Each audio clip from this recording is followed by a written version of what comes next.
Gloire. Autorité. La domination. La suprématie. La royauté. Le règne. La magnificence. La louange. La victoire. La vénération. La primauté. Maranatha. Maranatha. Abat la religion. Abat la dénomination.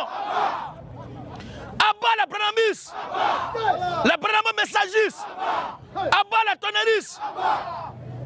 Abat la paratonneris. Abat le cri de minuit. Abat la voix de minuit. Abat le romanisme. Le romanisme, c'est la pensée des Romains. Ce n'est pas le christianisme. Abat le futur du Fils de Dieu. Le Seigneur Jésus-Christ dit, je suis vivant au ciel des siècles. Mais comment il se soit arrangé pour être son remplaçant? Les Romains sont des pushistes. Abat le pushisme spirituel. Le Seigneur Jésus-Christ demeure éternellement. Qui va le remplacer? Il est parti où? Abat la vénération de Marie. Abat le célibat des prêtres. La Bible a dit que celui qui brille, qu'il se marie. Et la Bible dit si quelqu'un veut être évêque de Jésus, qu'il soit marié d'une seule femme.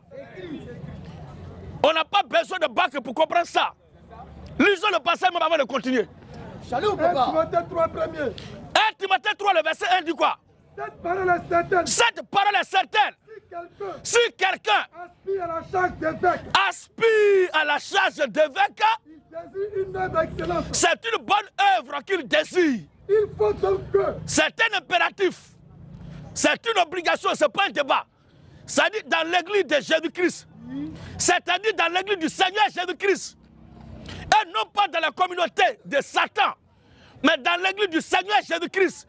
Le Saint-Esprit dit, si quelqu'un désire être évêque, c'est une œuvre excellente. Maintenant, les conditions qu'il faut remplir pour être évêque de Jésus-Christ. Il faut donc que l'évêque soit irréprochable. L'évêque soit irréprochable. Mari d'une seule femme. Mari d'une seule femme. Mais aujourd'hui, ils ont créé l'archevêque. Hein. Ça dit, évêque qui est là. Et eux, ils ont créé trop. Quand le Seigneur dit, il faut que l'évêque soit irréprochable. L'irréprochabilité de l'évêque là commence par être mari d'une seule femme. Maintenant, ils sont célibataires. Et puis ils disent qu'ils sont évêques. Ils sont évêques de qui? Parce que pour que l'évêque de Jésus soit irréprochable, tout commence à être mari d'une seule femme. Pourquoi eux, ils ne se marient pas? Pourquoi ils sont célibataires? Et ils sont célibataires, mais malgré ça, ils font des enfants au quartier. Abat les faux évêques. Abat les faux évêques. Ce sont des évêques menteurs, des évêques trompeurs, des évêques du diable. Ils ne sont pas évêques de Jésus-Christ. Gloire, l'élévation, la suprématie. Abat l'africanisme. Abat l'européanisme. L'occidentalisme, le boissonnisme, abat l'athéisme, le gnosticisme et la gloire, l'élévation. Vive l'État messianique. Vive l'État messianique. Pour que vive l'État théogonique. Maranatha. Attention. On acclame le Seigneur Jésus-Christ.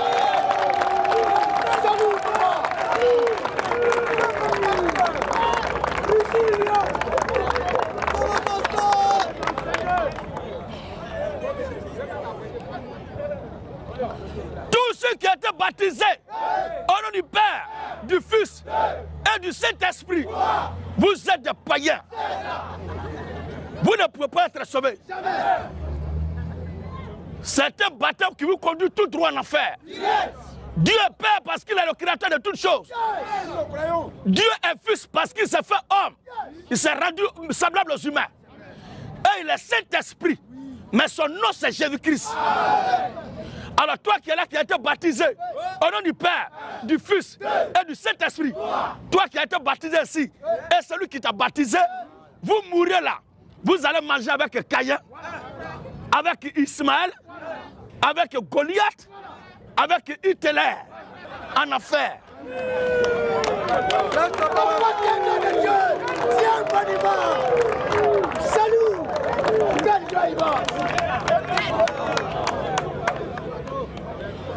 Abat les mécréants qui ont mécru. Abat les mécréants qui ont mécru. Abat les Ismaélites. Tous ceux qui ne m'aiment pas la viande de porc. Tous ceux qui ne m'aiment pas la viande de porc. Alléluia. Tous ceux qui ne m'aiment pas la viande de porc. Votre Dieu n'est pas le vrai Dieu. Parce que nous, notre Dieu là. Alléluia. Salut papa. Si quelque chose est ton totem, c'est que ça témoigne. Si quelque chose est ton totem, c'est que c'est plus fort que toi. Nous, notre Dieu là, c'est lui qui a créé les cieux et la terre. Et tout ce qu'elle renferme, tout a été créé par notre Dieu. Amen. Et Pâques là a été créé par Dieu. Vive la vieille de Pâques!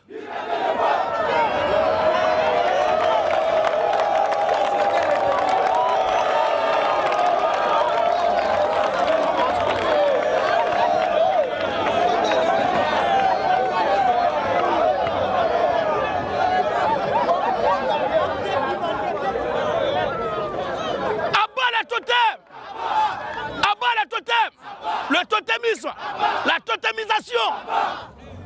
Tous ceux qui ont des totems, qui ne m'aiment pas la viande de porc, qui ne m'aiment pas sèche, qui ne m'aiment pas haricot, qui ne m'aiment pas aigle, qui ne m'aiment pas épervier, qui ne m'aiment pas escargot. Toi, tu es sûr qu'un nature peut venir dans ton église. Oh, pas visionnaire!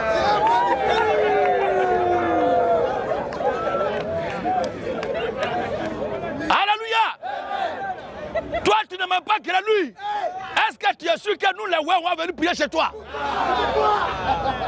Jamais de la vie. Abat les totems. Tous ceux qui ont des totems ne sont pas des chrétiens. En tout cas, vous croyez en tout sauf votre véritable Dieu. Et il y a certaines personnes,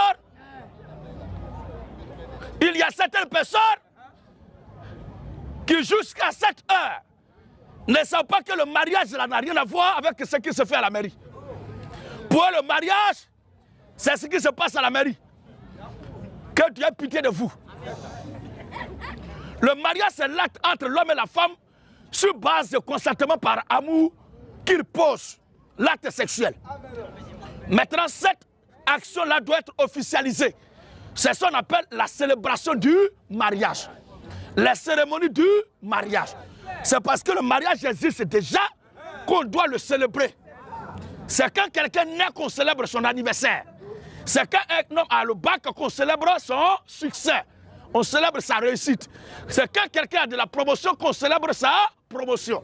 C'est quand il y a mariage qu'on célèbre le mariage. Alléluia. Ceux qui sont aussi et qui dans leur cœur pensent jusqu'à cette heure que Jésus-Christ n'est pas le véritable Dieu de toute la création. Alléluia. Ceux qui pensent que Jésus-Christ n'est pas le véritable Dieu de toute la création et qui croient à l'existence de notre Dieu, Satan est mieux que vous. Alléluia. Jésus-Christ est le Dieu véritable de la vie éternelle. En dehors de Jésus-Christ, il n'y a point de Dieu. Point de divinité envers Jésus. Il peut en exister, mais il ne peut pas être le véritable créateur. Lui qui a créé tout s'appelle Jésus-Christ. Vous qui êtes là aussi et qui ne portez pas chaussures pour aller prier là. Quand vous regardez les cabris là, ça ne vous dit rien. Alléluia. Quand vous voyez les cabris là, ça ne vous dit rien. Même les cabris portent des sabots. Mais toi, Oh, pas Dieu de Dieu! Dieu, monument vivant! Salut! C'est mon pasteur! alléluia. En vérité, une communauté dans laquelle on prêche le mariage forcé, une communauté dans laquelle on autorise le mariage forcé, c'est une communauté de violeurs. C'est une assemblée, une confrérie, une loge de violeurs. C'est une secte de violeurs. Le mariage forcé là, c'est le nom de caresse du viol. Parce que mariage, une femme marie un homme ou un homme marie une femme lorsque les deux s'aiment, les deux sont d'accord, les deux s'entendent, les deux s'accordent. C'est là qu'ils se marient.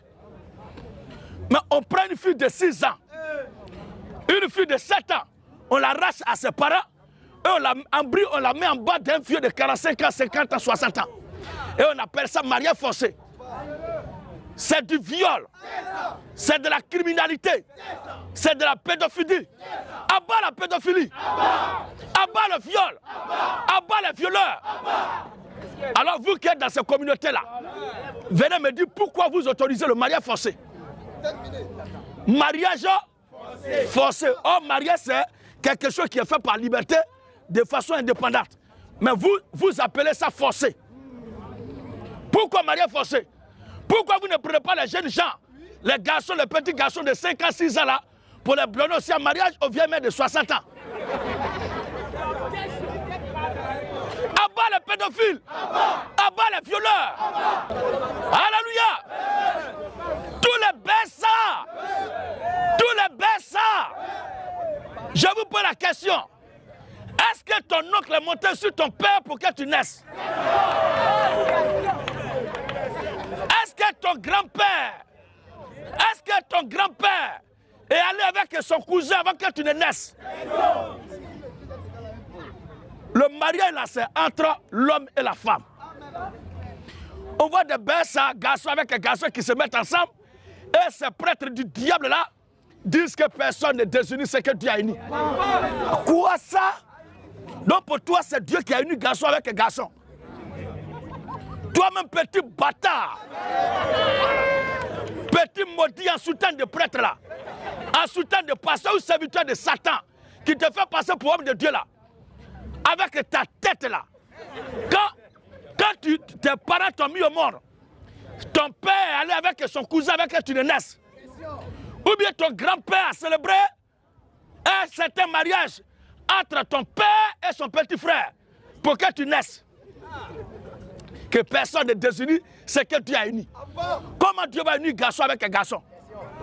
Abat les baissards, abat les lélés, abat les lélés.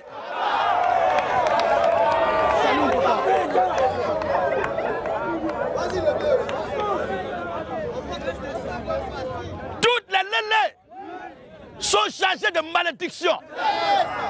Le mariage, c'est entre l'homme et la femme. Quand Dieu crée les choses. Maintenant, ce qui vient après là, que les gens font là, c'est le diable. Vous-même, quand vous voulez faire bande d'inconscients, quand vous voulez faire élevage des animaux là, est-ce que c'est mal avec mal, vous prenez pour accoupler? Tiens, missionnaire! Tiens, don de Dieu! Tiens, monument vivant! Lui qui a conduit contre Dieu! Salut, papa! Alléluia! Abat les inconscients! Et la gloire! Maintenant, tous ceux qui ont les gris-gris, les ceintures de protection, les bagues de sécurité, tous ceux qui ont des pouvoirs occultes, tous les sorciers qui sont dans la foule. Alléluia! Tous les sorciers qui sont dans la foule, qui sont les représentants de tous les doyens des sorciers de ce quartier. Dites aux doyens de ce quartier, dites-lui maintenant même, et à partir de vous-même qui êtes là, vous et vos doyens, vous les sorciers d'ici et d'ailleurs, vous êtes des gorilles.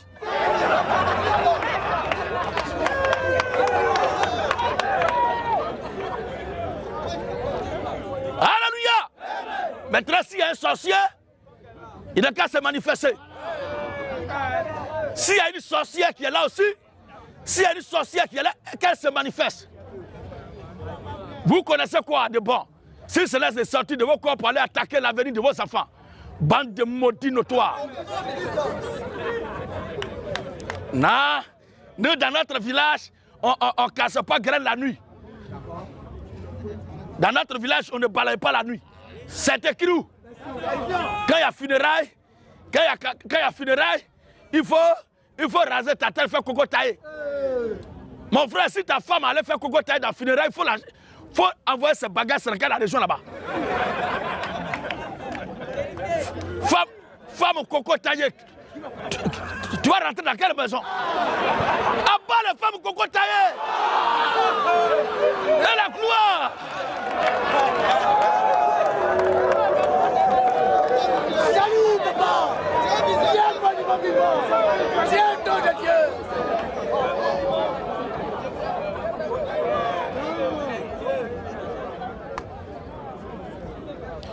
Alors, nous allons passer à la phase des questions et réponses. J'ai appris qu'il y a un monsieur qui était là. Alors, questions et réponses. Bon, moi, ma préoccupation, c'est au niveau de vous-même, votre ministère. Depuis très longtemps, je suis dans le quartier à Bobo, au lycée municipal, là où votre ministère, à Gojo Zobi Zobel, est situé. Bon, moi, depuis longtemps, sur votre église, je vois une image qui m'intrigue un peu. En fait, il y a d'abord... En fait, il y a l'image d'abord, il y a l'image de...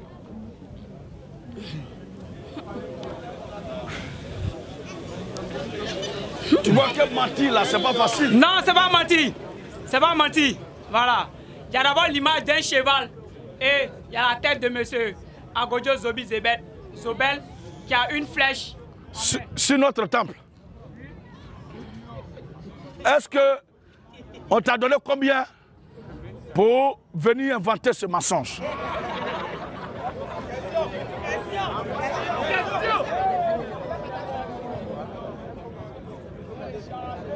Amen. Et ce menteur-là dit les abobo. Moi, ça ne me fait pas rire. Quand les gens vous racontent des bêtises là, pour ne pas que vous paraissez coupé de votre essence humaine devant les autres là, prenez le temps d'aller vérifier. Tous ceux qui viennent prier avec nous, ou bien qui ont fait tout là-bas une fois, et même quand ils arrivent, ils nous demandent, mais il n'y a rien qui est écrit sur votre temple. Depuis ce temple construit là, il n'y a rien qui est écrit dessus. Maintenant, ce que toi tu racontes là, c'est de quel temple toi tu parles?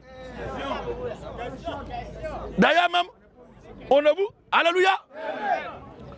Vous pouvez vous-même par curiosité payer votre transport expressement. Vous renseignez pour dire où je dis on prie. Ministère Zobi Zobel. On peut être impoli comme ça.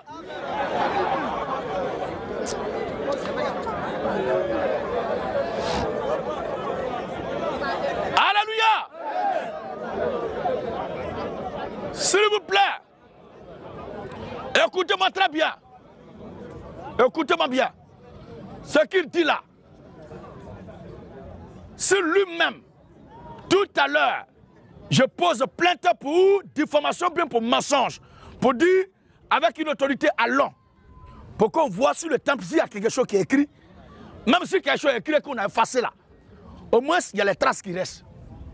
Depuis qu'on a construit ce temple d'Abobo là, la peinture qui a été faite avec portail bleu, c'est resté comme ça jusqu'à ce jour. Il y a les frères qui disent, mais pourquoi sur le temple rien n'est écrit? Rien n'est écrit dessus. Donc tu mens. Tu es un menteur. Ceux qui nous ont rendu, tu n'es pas le seul qui est habillé ici. Peut-être dans la foule, quelqu'un peut se trouver là aussi. Il a une fois été à Abobo, si sur le temple, à l'entrée du temple, s'il a vu quelque chose d'écrit.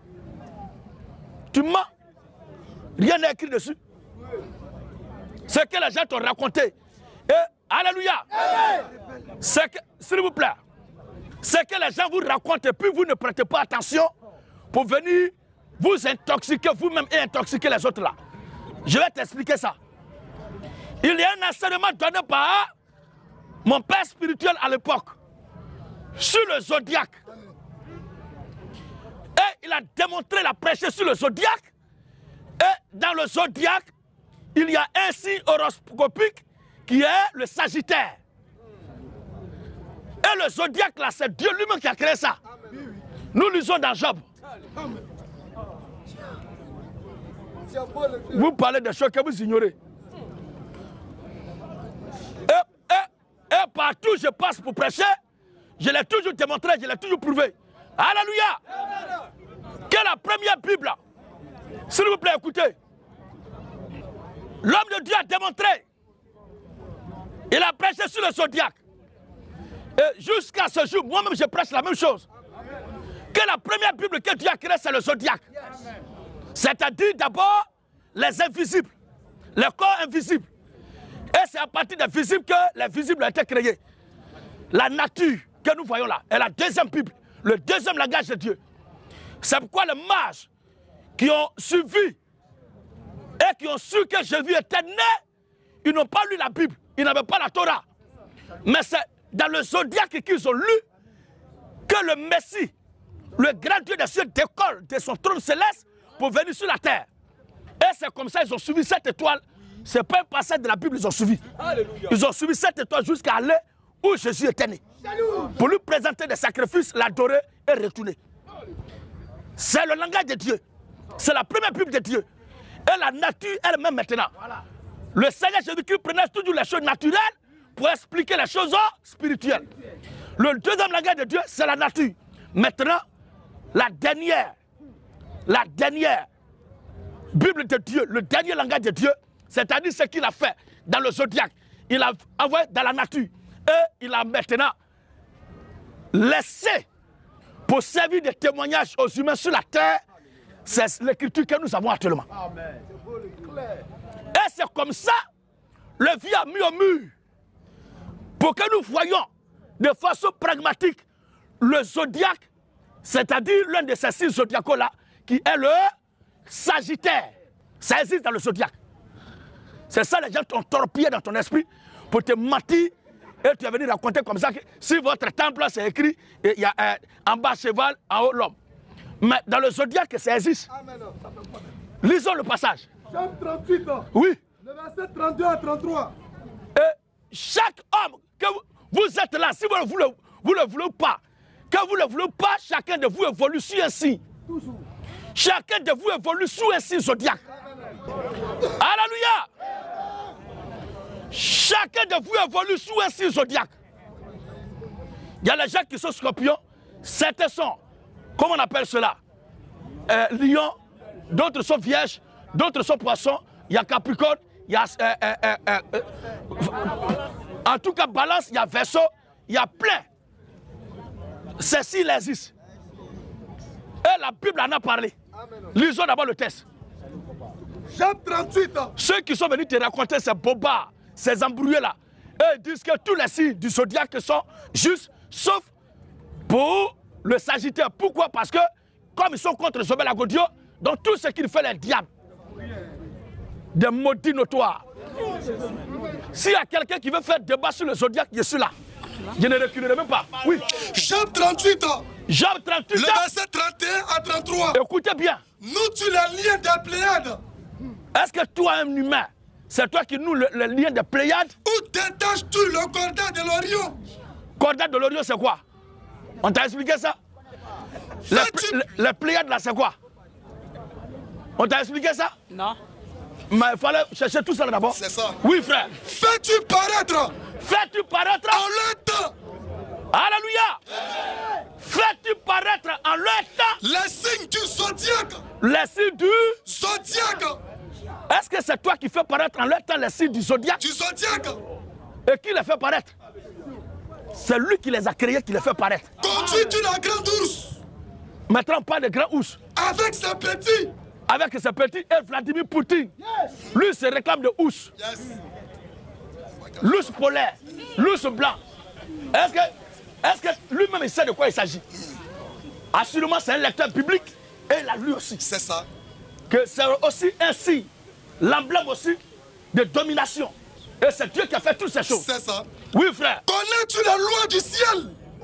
Ah, donc le ciel a les lois.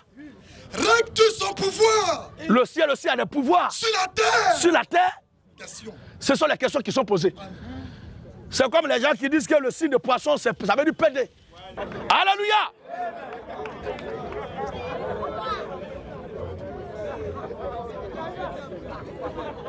Ils disent que le signe, s'il vous plaît les gars, ils disent que le signe du poisson dans le zodiaque, celui qui a le signe du zodiaque, de poisson dans le zodiaque, c'est que c'est un PD, c'est faux. Pourquoi ils disent ça? Ils disent parce que le PD est toujours propre. Ça ne veut rien dire. Ça ne veut rien dire, c'est une blague. Je sais que ces artistes ivoiriens qui ont chanté ça, pas pour les blâmer ou les jeter la pierre, mais c'est une blague pourrie. C'est comme ils ont parlé de comment les guerriers sont arrivés à Abidjan. C'est pour juste s'attacher entre nous les Ivoiriens. Mais dire que le signe du PT, l'interprétation qu'on doit lui donner, c'est dans le zodiaque et c'est poisson, c'est faux. Un PD, un homosexuel, il a quelle place là-bas? Donc le poisson est dans le zodiaque. Le scorpion est dans le zodiaque. Même le bélier est aussi dans le zodiaque. Oh, quand Abraham a attrapé, sous la recommandation de Dieu, quand Abraham a pris son fils Isaac pour aller l'offrir en sacrifice, qu'est-ce que Dieu a prévu? Qu'est-ce que Dieu a prévu? Oui, frère. Job 9:9. Oui. Il a créé la grande ours. Quand un agneau grandit, il devient quoi? Voilà qui est clair. Oh, Abraham a pris Isaac sous l'ordre de Dieu pour aller l'offrir en sacrifice. Et arrivé là-bas, qu'est-ce qui s'est passé? Oui, frère. Genèse 22, rapidement. Genèse 22, à partir du verset 1. Oui. Après ces choses, Dieu mit Abraham à l'épreuve. Dieu mit Abraham à l'épreuve. Et lui dit quoi? Abraham. Et Abraham répondit. Me voici. Dieu dit. Dans le zodiaque aussi, il y a le signe de la Vierge. Et Jésus est rentré dans le monde par la Vierge Marie. Le signe de la Vierge aussi était dans la Bible. Donc si on avait mis ça aussi, ça va vous troubler. Vous mélangez tout. Vous voyez tout en mal. Non, en bas, l'homme, cheval, et puis là, en haut, tête de Sobel Agodio. Tu voulais qu'on mette ta tête. Parce que c'est toi qui es notre leader. Oui, frère. Dieu dit. Alléluia. Oui, frère. Dieu dit. Les choses que les païens même, qui ne connaissent pas Dieu, savent. C'est à ceux qui croient qu'ils ont Christ en eux, ils ne savent pas. Nous avons pénétré toutes les sphères pour comprendre ce qu'il y a. Je ne suis pas complexé.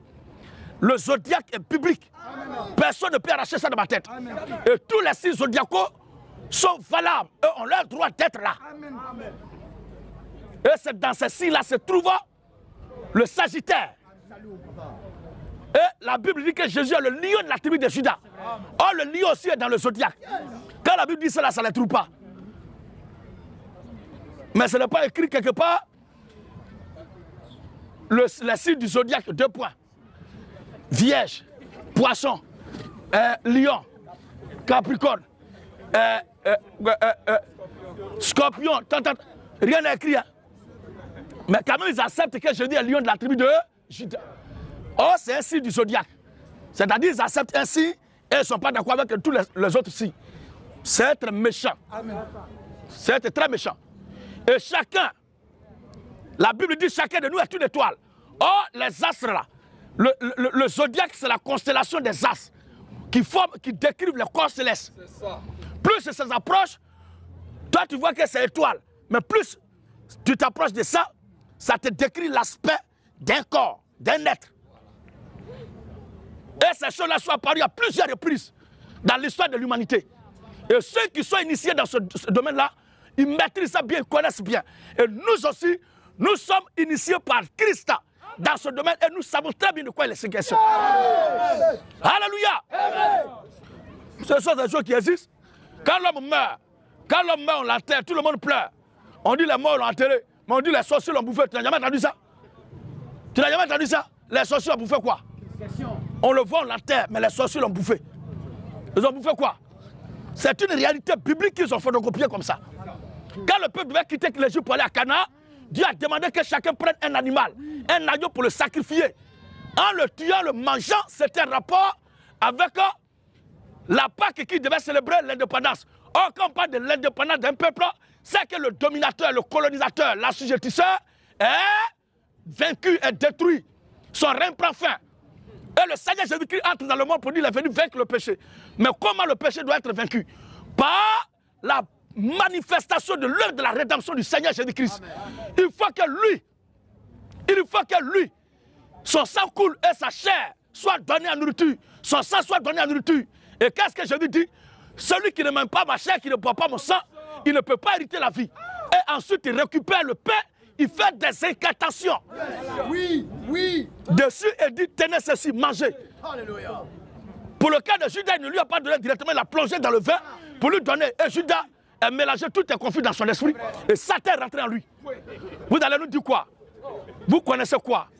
C'est Sagittaire que toi tu veux blâmer ici devant moi. Ceux qui t'ont dit ça, l'appelle leur chef, il n'a qu'à venir. Tu penses qu'ils ne sont pas au courant de moi habillé ici? Tu es trop petit dans cette affaire. Que je suis allé à Bobo sur la route là, sur votre temple. Ce n'est pas écrit sur le temple. C'est dans le temple qu'on a mis. Salut papa.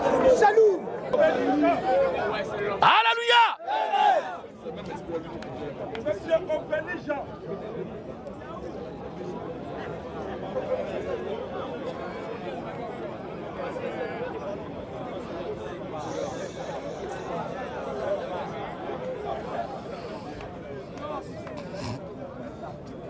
Donc chacun évolue sur un signe.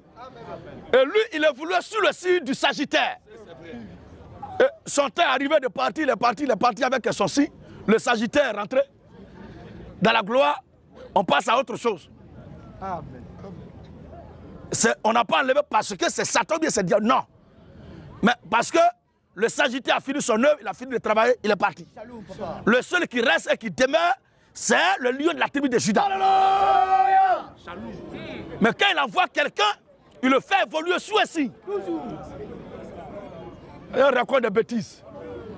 Le mentor des contestations de la doctrine du Sagittaire, c'est-à-dire de la doctrine du zodiaque là, il n'a qu'à venir.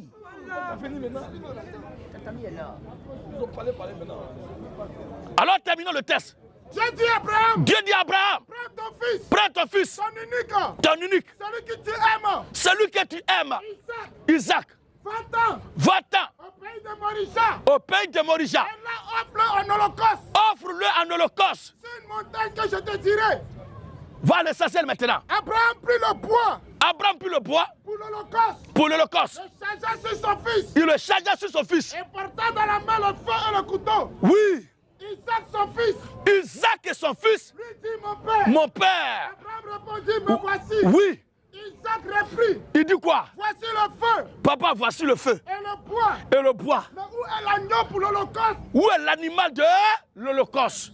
Abraham répondit. Abraham répondit. Mon fils. Mon fils. Dieu pourvoira lui-même de l'agneau. Dieu pourvoira lui-même de l'animal pour l'holocauste. Puis Abraham étendit la main. Abraham étendit la main. Et prit le couteau. Il prit le couteau. Pour égorger son fils. Il voulait égorger son fils Isaac. Alors l'ange de l'Éternel l'appela. L'ange de l'Éternel appela Abraham. Des cieux et dit. Abraham. Abraham. Abraham. Abraham. Et Abraham répondit. Et Abraham répondit. Me voici. Me voici. L'ange de l'Éternel dit. L'ange de l'Éternel dit. N'avance pas ta main sur l'enfant. N'avance pas ta main sur l'enfant. Et ne lui fais rien. Ne lui fais rien. Car je sais maintenant que tu crains Dieu. Je sais maintenant que tu crains Dieu. Et tu ne m'as pas refusé ton fils. Et tu ne m'as pas refusé ton fils. Ton unique. Ton unique. Abraham leva les yeux. Abraham, ton fils, ton unique. Et Ismaël devient quoi? Ismaël est un enfant bâtard. Alléluia. Ismaël est un enfant bâtard. Oui. Abraham leva les yeux. Abraham leva les yeux. Et vit derrière lui. Abraham leva les yeux et vit derrière lui. Un bélier. Un bélier. Retenu dans un buisson. Voilà. Par les cornes. Par les cornes. Et Abraham alla prendre le bélier. Bélier l'a quitté où? Qui a pourvu? Oh, Abraham dit Dieu pourvoira. Qui a pourvu à ce bélier? Ce bélier est quitté où? Oh, le bélier est l'un des signes du zodiaque. D'ailleurs, même, frère, attends un peu avant de répondre à ta question. Lisons Genèse 49. Quand Jacob bénissait ses fils. Et d'ailleurs, même quand Dieu envoie Moïse en Égypte. Alléluia. Quand Dieu envoie Moïse en Égypte, Moïse est parti avec quoi? Le bateau de Moïse là s'était transformé en quoi? Le bateau de Moïse s'était transformé en quoi? Entre serpents et ce que vous racontez là. Qu'est-ce qui est grave? Dans le jardin d'Éden, le diable était appelé comment? Le diable appelait serpent ancien. Le diable appelait serpent ancien. Et Dieu utilise bâton, il transforme ça en serpent et dit à Moïse, va faire le travail avec ça. Ça veut dire que si vous étiez là devant Moïse, vous allez dire que Moïse est le chef des sorciers, le chef des mystiques de la terre. Et vous allez dire, est-ce que c'est Dieu qui a envoyé Moïse même? Comment serpent qui a introduit le mal dans le monde, comment serpent là Dieu va utiliser pour sauver et délivrer le peuple? Vous ne savez rien. La Bible est trop profonde pour vous. Quand vous venez là, cherchez à comprendre. Mais celui qui tentera de vouloir profaner ou jeter la discrédit sur ce qu'on fait là, nous n'allons pas te traiter avec haine, mais avec compassion et amour, te montrer les Écritures. Salut, papa. Que si la Bible mentionne que c'est nous qui sommes égarés par la Bible. Voilà. Si nous sommes dans le mensonge et que nous sommes égarés, c'est que c'est la Bible qui nous a égarés.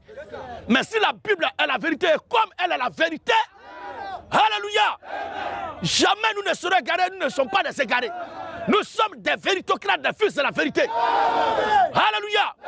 Quand Jacob bénissait ses fils, écoutons. Genèse 49. Genèse 49. Verset 1er. Oui.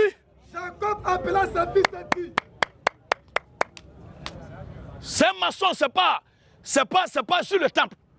Ce n'est pas à l'entrée. C'est dans le temple que le vieux avait dessiné ça à l'époque. À l'intérieur.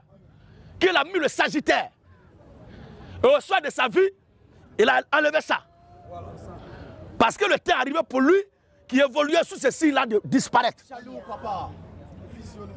Vous allez nous raconter quoi? Oui, frère. Jacob appela sa fils et dit. Et dis quoi? Assemblez-vous. Assemblez-vous. Je vous annoncerai ce qui arrivera dans la suite des temps. Je vous annoncerai ce qui arrivera dans la suite des temps. Rassemblez-vous et écoutez, fils de Jacob. Rassemblez-vous et écoutez, fils de Jacob. Écoutez Israël, votre père. Écoutez Israël, votre père. Ruben. Toi, mon premier-né. Oui. Ma force est la prémisse de ma vigueur. Supérieur en dignité. Supérieur en dignité. Et supérieur en puissance. Supérieur en puissance. Impétueux comme les eaux. Impétueux comme les eaux. Tu n'auras pas la prééminence. Voilà. Car tu as monté sur ma couche.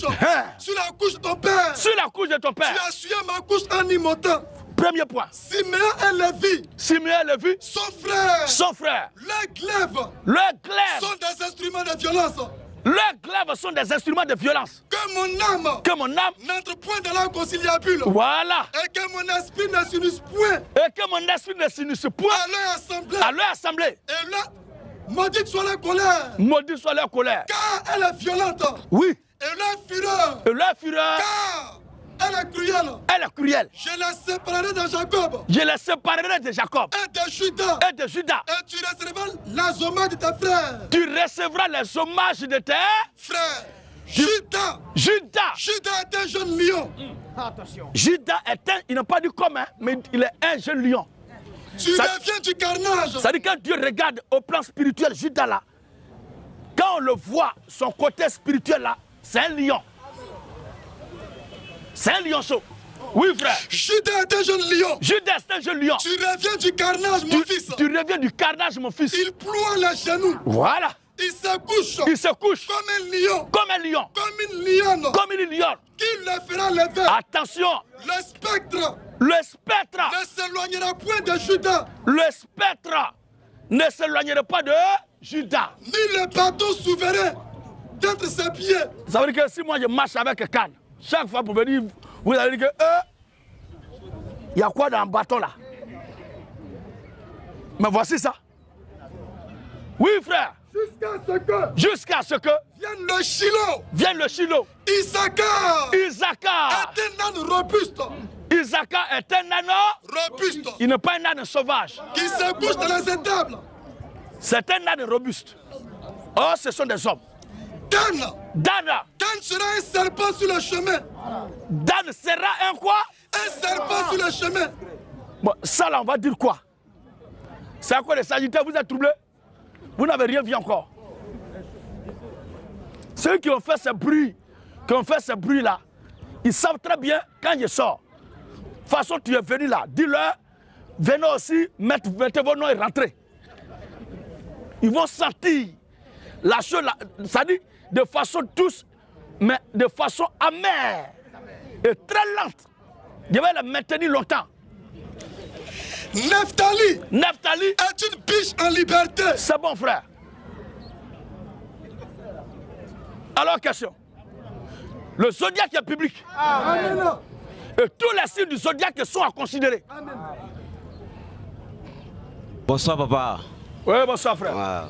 Papa, il n'y a rien de mal, bon. Je vous suis pendant des temps. Je vous suis pendant des temps. Voilà, je vous suis pendant des temps quoi. Oui. Voilà, puis quand moi j'ai regardé parmi les gens qui prêchent beaucoup, voilà, moi j'ai aimé votre affaire. Donc aujourd'hui je vous ai vu. Aujourd'hui je vais vous poser quelques questions. Oui. Quelques questions. Parce que moi je sais que vraiment vous êtes un chrétien et vous croyez vraiment en Dieu. Voilà. Donc moi c'est des questions que je veux savoir. C'est tout. C'est pas des trucs compliqués. Papa, il voulait demander est-ce que le dimanche est le vrai jour d'adorer Dieu? Est-ce que dimanche est le vrai jour d'adorer Dieu? Mon frère, en vérité, comme tu es venu honnêtement et sagement, je te réponds aussi honnêtement et sagement. Il n'y a pas un jour choisi à l'heure actuelle là, pour adorer Dieu. Tous les jours sont faits pour adorer Dieu. Amen. Conformément à Actes chapitre 2, commence au verset 37.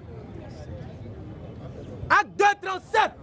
Écoutez bien, puisque le frère a bien mentionné que je suis chrétien, et c'est ce qui est juste, je vais commencer l'histoire des chrétiens, comment les premiers chrétiens sont convertis et comment ils ont commencé l'œuvre des chrétiens. C'est-à-dire l'évangélisation, la prière, l'adoration et le jour de l'adoration. C'est bon? Alors, après avoir entendu ce discours, après la mort et la résurrection du Seigneur Jésus-Christ, il a marché avec les disciples pendant 10 jours. Et après ces 10 jours, il est monté vivant au ciel. Plus tard, 40e jour, c'est-à-dire 50 jours après sa résurrection, Jésus est descendu sous la forme du Saint-Esprit.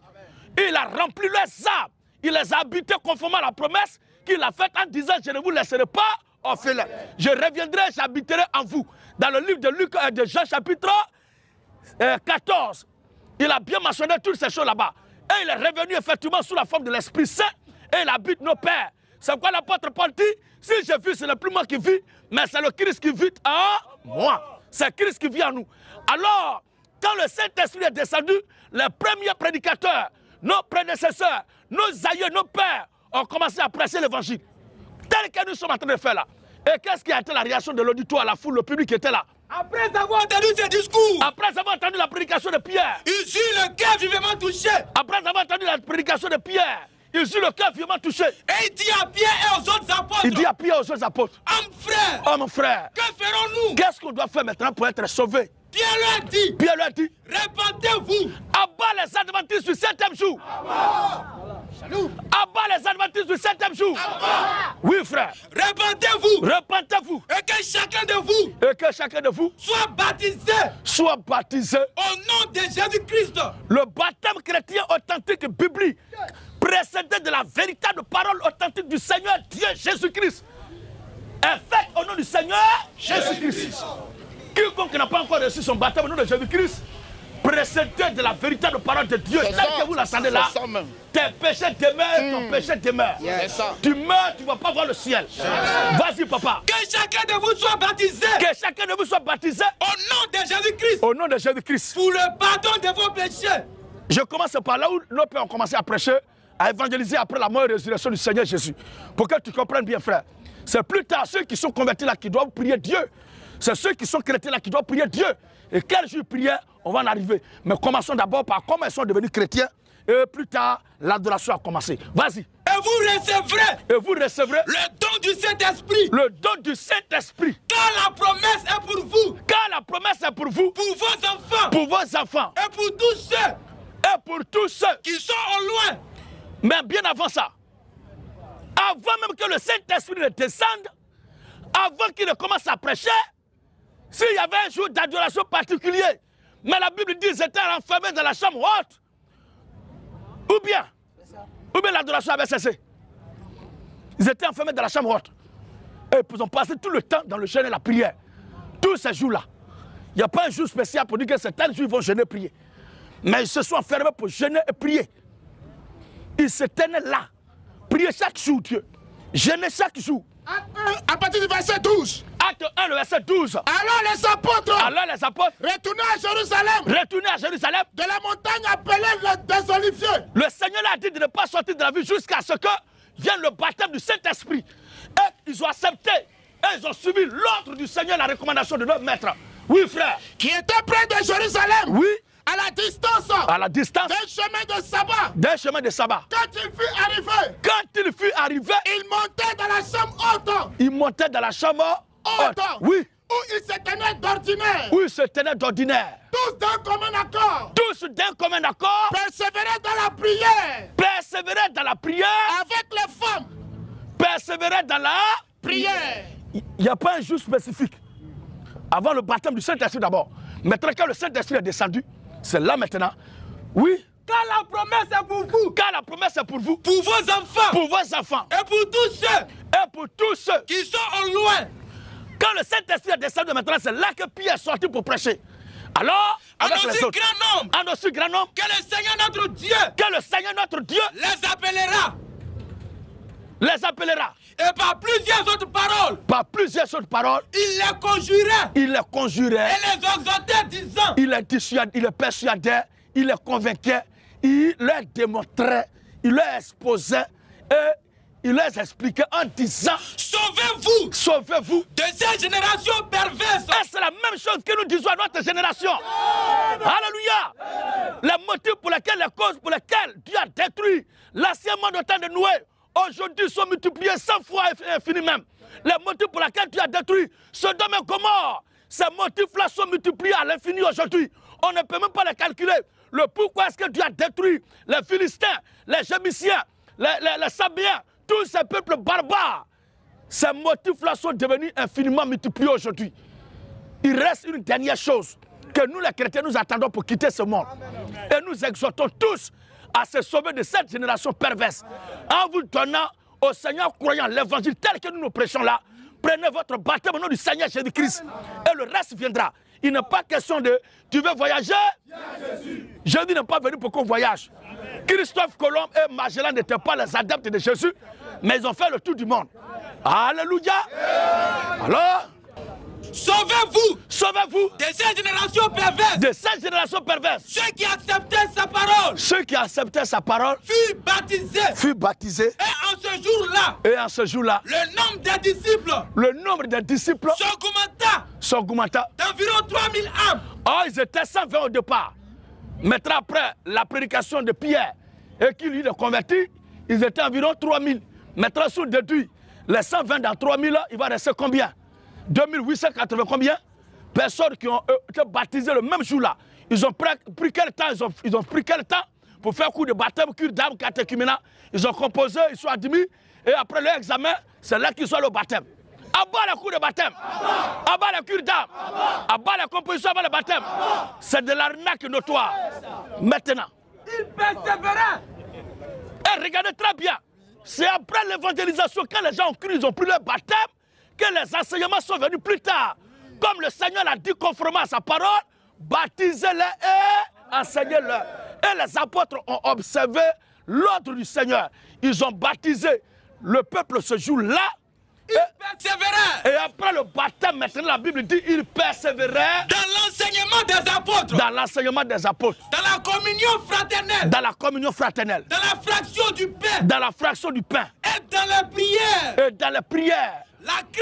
La crainte s'emparait de chacun d'eux. Donc l'adoration chrétienne a commencé. Après le départ de Jésus. Continue. Et il se faisait. Beaucoup de prodiges. Il se faisait beaucoup de prodiges. Et de miracles. Par les apôtres. Tous ceux qui croyaient. Étaient dans le même lieu. Et ils avaient tout en commun. Ils vendaient leurs propriétés. Et leurs biens. Et ils ont partagé le produit entre tous. Voilà. Selon les besoins de chacun. Ils étaient chaque jour. Donc la Bible nous a décrit la vie en communauté des premiers chrétiens. Qui ont fait ce que nous sommes en train de faire là. Qui ont prêché ce que nous sommes en train de prêcher là. Si tu quittes ici et quelqu'un te dit autre chose, qui te montre l'origine de pour lui, ou les chrétiens ont fait ce que lui fait là. Maintenant, ils étaient chaque jour tous ensemble. Assidus au temple. Être assidu, c'est être régulier. Être permanemment là, constamment là. Chaque jour. Ils étaient là, chaque jour. Il n'y a pas un jour spécial qui leur dit c'est tel jour qu'on doit se rassembler. C'est faux. Vous comprenez? Mais comme nous les Africains, nous sommes régis par le calendrier grégorien et que c'est les dimanches, les samedis dimanches, qu'on se repose et que les gens ne vont pas au travail, dans le souci que tous les frères aient la possibilité de venir au culte et que c'est ce jour-là que nous tous ne travaillons pas. C'est pourquoi on prie dimanche. Sinon, ce n'est pas une doctrine. Vous comprenez bien? Voilà. Clair, monsieur, clair.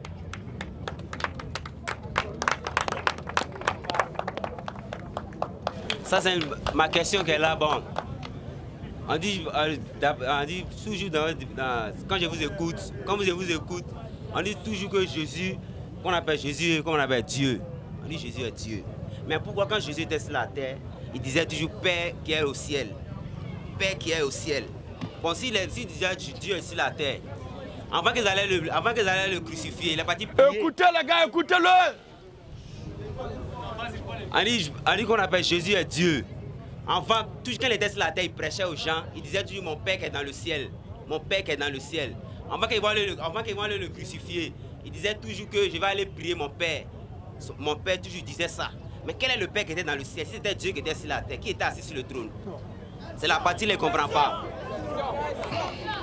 La question du frère est une question très sensée. Mais avant de la répondre, je vais lui poser une question. Est-ce qu'il reconnaît, il croit que tout ce que le Seigneur Jésus-Christ dit est la vérité? Oui. Pardon? Oui. Oui. Oui. Ok. Dans ce que tu as dit tout à l'heure, je comprends le fond de ta pensée, même s'il t'est arrivé de cocher certains propos du Seigneur. Qu'est-ce qu'il veut dire? Tu as déplacé un peu, tu as mal transmis certains propos du Seigneur. J'accepte. Mais je saisis l'essentiel de ta pensée. Si Jésus-Christ est Dieu, qui est sur terre, qui est le Père dans les cieux dont il parlait, c'est ta question que tu poses qui est là. Merci. Et je suis d'accord avec toi que tout ce que le Seigneur Jésus-Christ dit est la vérité. Rien ne doit être rejeté. Je suis d'accord aussi, moi aussi. Je reconnais aussi que le Seigneur Jésus-Christ étant sur terre, il priait effectivement. Et je reconnais ce qu'il parlait du Père qui est dans les cieux. Je reconnais ça. Et je le crois de tout mon cœur. Maintenant, la question qui se soulève ce soir, puisque toi et moi, nous sommes déjà d'accord sur ces éléments, la question qui se soulève ce soir, qui doit nous séparer ou qui doit nous mettre ensemble, est de savoir si Jésus-Christ est Dieu, qui est le Père qu'il priait, qui est le Père de qui il parlait. Nous ne prendrons pas le discours, les propos de quelqu'un d'autre. La seule personne mieux placée pour présenter son Père, c'est l'enfant qui a parlé de son Père. Ce n'est ni toi ni moi qui avons parlé du Père de Jésus, mais c'est Jésus qui a parlé de son Père. Ce n'est ni toi ni moi qui avons prié le Père de Jésus, mais c'est Jésus qui a prié son Père. Est-ce que nous sommes d'accord? Nous sommes d'accord. On va demander à Jésus de nous présenter son Père.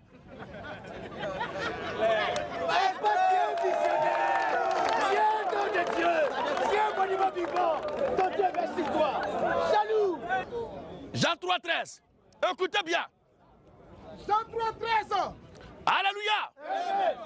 Avant d'arriver à Jean 3,13, commençons au Jean chapitre 1, le verset 1 à 2 et le verset 14. Et de là maintenant, on va à Jean 3, le verset 13. Jean 1, oui. 1 à 2. Écoutons bien ce passage. Au commencement.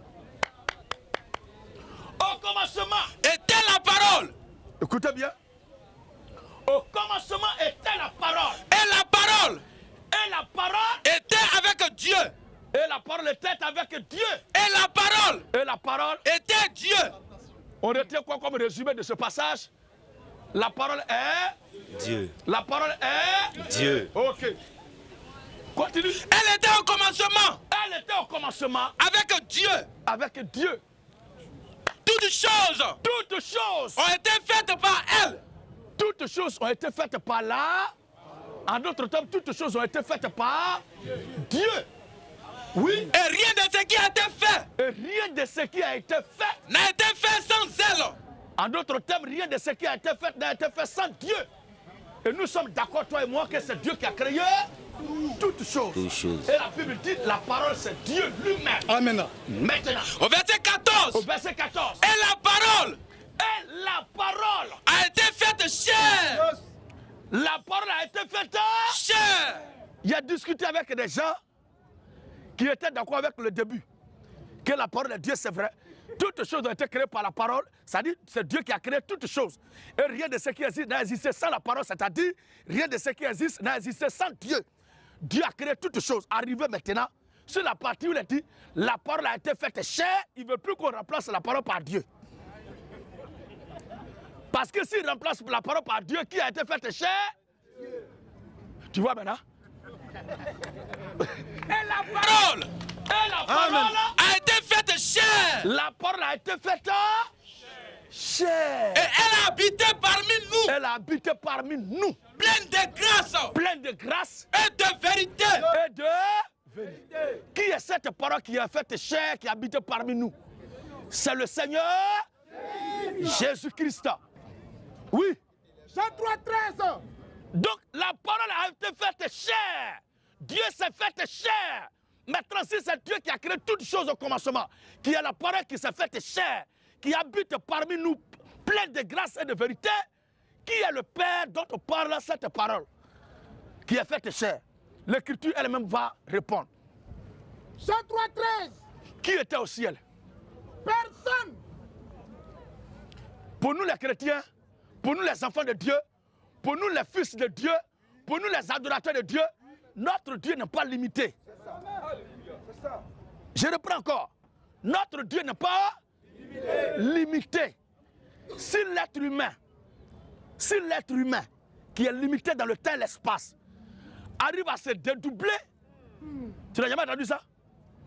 Quelqu'un est couché là, il dort et il s'en va opérer ailleurs. Tu vois un peu, non? Oh, c'est lui qui est couché là. Il ne se déplace pas. Son corps qui est, toi, tu connais là, est là. Quelqu'un que tu connais, on dit que non, c'est lui qui a fait sorcellerie pour tuer tel homme. Dans tel coin là-bas, hier, ils sont allés, ils ont tué telle personne. Mais toi, tu es là avec lui, il a dormi là, il n'a pas bougé. Mais toi, tu te poses la question, mais à quel moment il allait tuer l'homme là-bas? Ce sont les choses qui existent parce que la Bible dit que Dieu a créé l'homme à son image. Dieu a fait l'homme à son image. Donc, cette dimension de se dédoubler qui existe dans l'être humain, c'est en Dieu d'abord que ça a existé. C'est quoi Dieu étant sur terre, il peut être là et puis parler. Sa voix va quitter au ciel. Sans t'en rendre compte.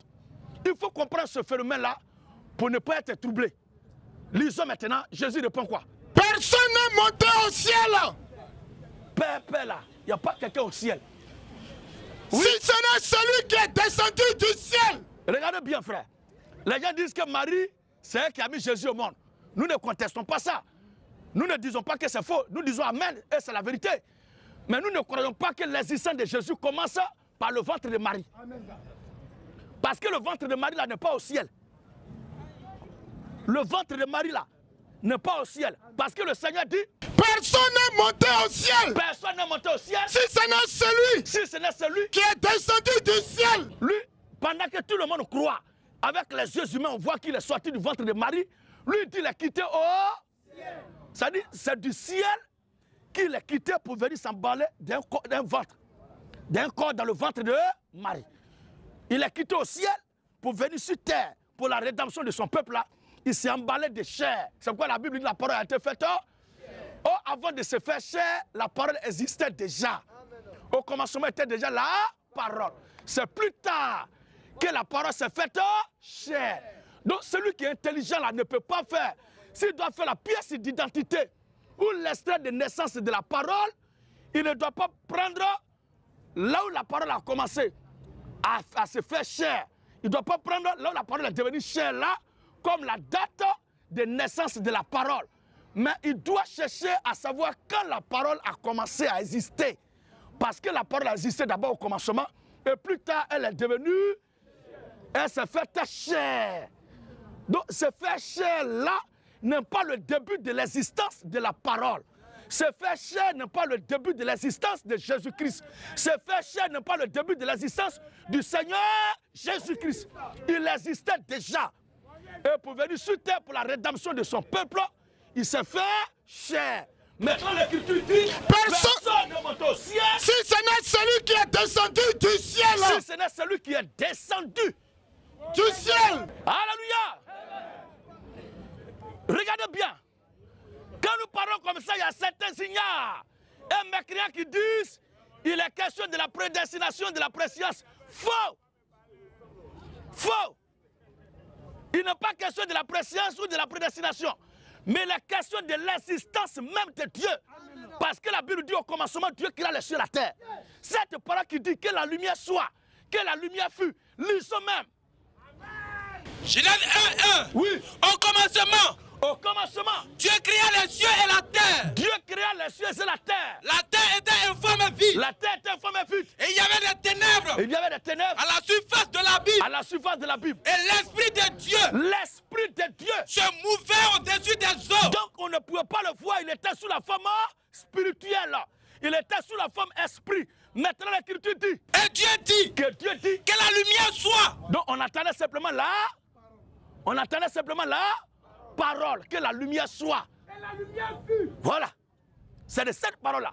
Donc la parole qu'on attendait là, celui qu'on attendait là, celui qui s'est fait chair. Donc si nous sommes intelligents, pour faire l'extrait de naissance de la parole, pour faire l'extrait de naissance du Seigneur Jésus-Christ, nous devons remonter à quand il a commencé à exister. Est-ce que c'est depuis le ventre de Marie? Alléluia. Maintenant, qui était au ciel? Personne. Jésus parlait de quel Père qui est au ciel? On écoute Jésus lui-même. Oui. Personne. Personne n'est monté au ciel. n'est monté au ciel. Si ce n'est celui. Si ce n'est celui Qui est descendu du ciel. qui est descendu du Ciel. hein, Le Fils de l'homme. le Fils de l'homme. Qui est dans le ciel. La Bible ne dit pas qu'il était dans le ciel. Mais en même temps qu'il est sur terre, il est dans le ciel. Quand il a dit ça, les disciples ont commencé à s'interroger. Jean 14. Jean 14. Oui. Le verset 6 à 10. Alléluia. Amen. Quand il a dit ça, il dit, mais maître, ce que tu es en train de dire là, c'est fort. Il faut qu'aujourd'hui, on mette fort au débat. Et la manière tu es crangba là, c'est comme ça, ils étaient crangba ce jour-là. Didi. Ils étaient au coyer à lui, jusqu'à l'Ascaras. Alors, Jésus lui dit.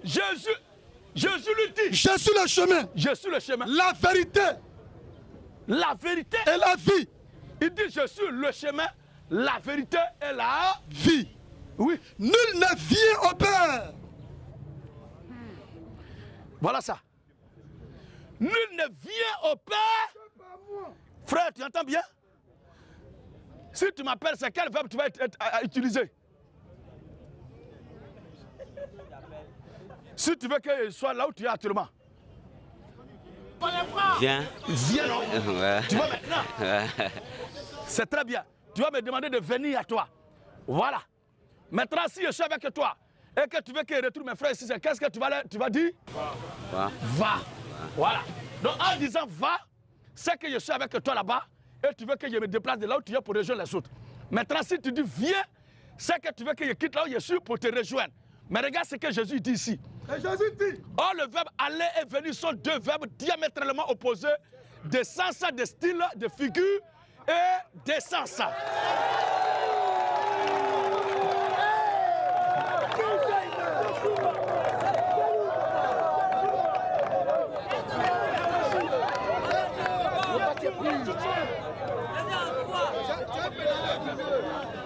Alléluia!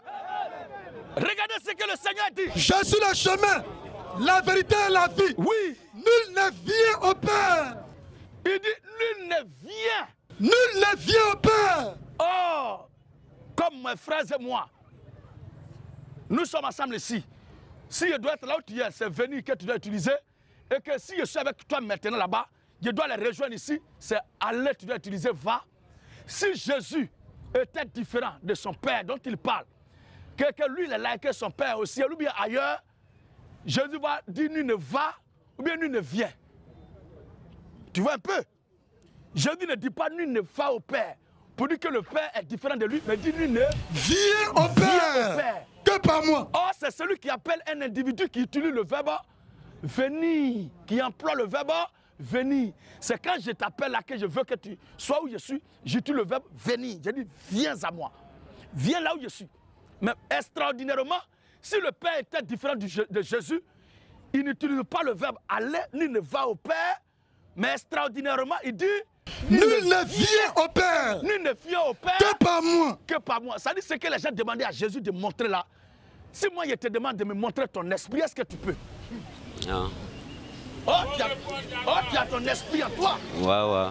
Tu vois un peu, frère? Oui. Tu as ton esprit. Si je te demande de me montrer ton esprit, est-ce que tu peux le faire? Voilà. Maintenant, les gens disent que Jésus n'est pas Dieu, mais ils font comme si ils ont une fois vu Dieu, que Jésus ne ressemble pas à ce Dieu qu'ils ont déjà vu. Alléluia.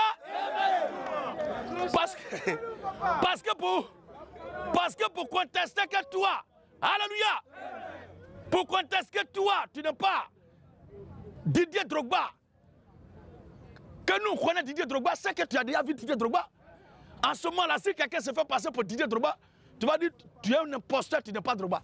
Mais tu n'as jamais vu Drogba, tu as seulement entendu parler de lui. Maintenant, Drogba vient devant toi, tu dis non, ce n'est pas toi Drogba. Maintenant, Drogba que toi, tu as vu là, il est comment? Tu ne peux pas aussi montrer ça. Alléluia!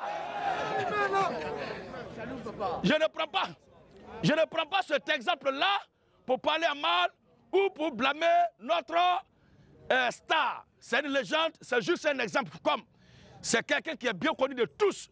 Et son foot, son art, son talent nous a tous séduits, convaincus et épatés. C'est juste pour ça que j'ai pris cet exemple, pour que vous compreniez, sans penser à dire non, je n'ai pas assez de connaissances intellectuelles, je ne suis pas allé à l'école, mais en parlant de quelqu'un que tous connaissent comme ça, là, ça nous permet de comprendre mon exemple. C'est dans ce seul sens-là que j'ai pris l'exemple de DD11 pour simplement dire son nom. Pas plus, pas moins, que tous ceux qui tenteront d'utiliser mes propos dans un sens qui n'a rien à voir avec ce qu'il a dit là, que le ciel vous maudisse. Alléluia! Alors, vas-y frère. Nul ne vient au Père. Nul ne vient au Père. Que par moi. Que par moi. Si vous me connaissiez. Nul ne vient au Père que par moi. Si vous me connaissiez. Vous connaîtriez aussi mon Père. Le verbe connaître là, première conjugaison, c'est à l'imparfait, qui fait partie du temps passé. Si vous me connaissiez, vous connaîtriez aussi mon Père. Au futur, vous connaîtriez aussi. Le problème, c'est qu'ils ne connaissent pas qui est devant eux. Vous comprenez? Ceux qui ne connaissent pas celui qui est devant eux. Oh, l'écriture dit la parole a été faite. Si vous connaissiez celui qui a été fait chair, vous me connaîtriez. Donc, premier connaître là, c'est un rapport avec le corps physique qui est devant.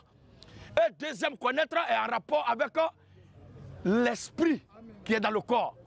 Si vous connaissez qui s'est fait chair là, vous comprendrez l'esprit qui s'est enveloppé de cette chair. Oui, frère. Si vous me connaissiez, vous connaîtriez aussi mon Père. Hein? Et dès maintenant. Et dès maintenant. Oh! C'est pour prouver ici l'instantanéité, la spontanéité d'une action qui se déroule devant nous. C'est pourquoi il emploie dès maintenant. Amen. Dès maintenant, à l'instant T, pendant que je vous parle, pendant que nous sommes assis là, pendant qu'on en parle, il dit maintenant. Et dès maintenant, vous le connaissez. Nous ne vient au Père que par moi. Si vous me connaissiez, vous connaîtriez aussi mon. Dès maintenant, vous le connaissez. Le est mis pour Père. Il dit dès maintenant, là, vous le connaissez. Or, le verbe connaître est conjugué là, non pas au passé, à l'imparfait plutôt, ni encore au futur. À l'imparfait juste parce que l'imparfait fait partie des temps passés. Mais ici, il emploie maintenant le verbe connaître au présent de l'indicatif. Dès maintenant, vous le connaissez. Vous l'avez vu. Il voyait qui? Toi et moi, on va se discuter jusqu'à demain matin. Mais si on n'est pas d'accord avec Jésus, on ne peut pas s'entendre. Les propos que tu as soulevés là, ce ne sont pas mes propos, mais ce sont les propos de Jésus. Les faits dont tu as parlé tout à l'heure, c'est Jésus qui les a posés comme action. Ce n'est pas moi. Maintenant, celui dont nous deux, on est d'accord qu'il a vraiment fait ça là. On lui demande, voici ce qu'il dit. Et dès maintenant, vous le connaissez. C'est chamaillé, s'il n'y a pas à rien penser. Dès maintenant, vous le connaissez. Et vous l'avez vu. Et vous l'avez. Dès maintenant, vous le connaissez. Et vous l'avez vu. Oh, on ne peut pas connaître quelqu'un si on ne l'a pas vu. Il dit, vous l'avez vu. Maintenant. Philippe lui dit. Philippe lui dit. Seigneur. Seigneur. Montre-nous le Père. Seigneur, montre-nous qui? Montre-nous le Père. C'est pas ça qui est là. Lui que tu passes tout le temps à prier. Lui que tu passes tout le temps à prier. Celui de qui tu parles toujours. Tu nous fatigues. Vraiment, les gens nous fatiguent au quartier avec cette question-là. Aujourd'hui, là, nous sommes venus pour te demander de nous montrer le Père. Et cela notre cœur va retrouver la joie. Et les gens vont arrêter de nous emmerder. Réponse du Seigneur. Philippe lui dit, Seigneur, montre-nous le Père. Oui. Et cela nous suffit. Et cela nous suffit. Jésus lui dit. Est-ce que Philippe ne connaissait pas Jésus? Philippe est disciple de qui? Il est disciple de Jésus. Il connaissait Jésus. Il marchait déjà avec Jésus. Il est déjà même d'accord avec Jésus. Il le croyait, il le suivait partout. Mais Jésus lui fait quel reproche ici? Jésus lui dit. Jésus dit à Philippe. Il y a si longtemps. Mais Philippe lui voulait voir qui? Le Père. Il voulait voir le Père. Ouais. Mais regarde la réponse de Jésus. Il y a si longtemps. Il y a si longtemps que je suis avec vous. Amen. Que je suis avec vous. Et tu ne m'as point connu, Philippe. Mais est-ce que Philippe a dit qu'il ne connaissait pas Jésus? Est-ce que Philippe a dit montre-nous Jésus? Il connaît Jésus. Il connaît Jésus. Il voit Jésus déjà. Mais si Philippe lui dit montre-nous le Père, Jésus se fâche. Il dit mais tu parles de quoi même? Il y a si longtemps que je suis avec vous. Que je suis avec vous. Et tu ne m'as point connu, Philippe. Aïe. Tu sais c'est qui? C'est moi Jésus là. Amen. C'est lui qui m'a vu. Oh, Dieu est esprit. C'est l'esprit au commencement qui parlait que la terre soit, que la lumière soit là. C'est cet esprit-là qui s'est fait chair. Maintenant, toi, tu veux voir l'esprit là comment? Avec quel œil? Toi, un humain avec tes yeux humains, tu veux voir un esprit. C'est pour vous faciliter la tâche que l'esprit s'est enveloppé d'un corps, pour que vous ayez une notion de qui il est, comment il est, et pour que vous ayez confiance en lui qu'il est venu. Là encore, vous voulez qu'il montre esprit là, mais s'il montre esprit, est-ce que vous pouvez voir esprit?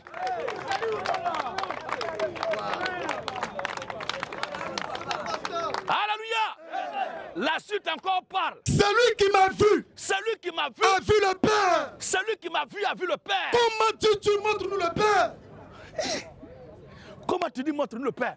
Ne crois-tu pas? Le Père était où? D'après ce que nous tous on était d'accord de par là. Son Père de qui parlait dit son Père qui est où ça? Dans les cieux. Voilà, son Père qui est dans les cieux. Mais regarde ce qu'il va dire. Ne crois-tu pas? Ne crois-tu pas? Que je suis dans le Père. Il est devant eux là. Si toi tu es dans la maison, entre toi la maison, doit voir qui premièrement? C'est moi.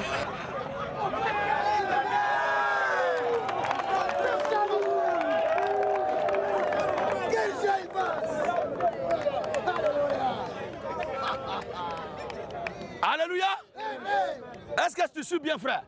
Si toi tu es dans la maison, entre toi et la maison, doit voir qui premièrement? La maison, on voit d'abord. D'abord la maison avant de te voir. Avant de me voir. Voilà. Oh, Jésus dit ici. Ne crois-tu pas?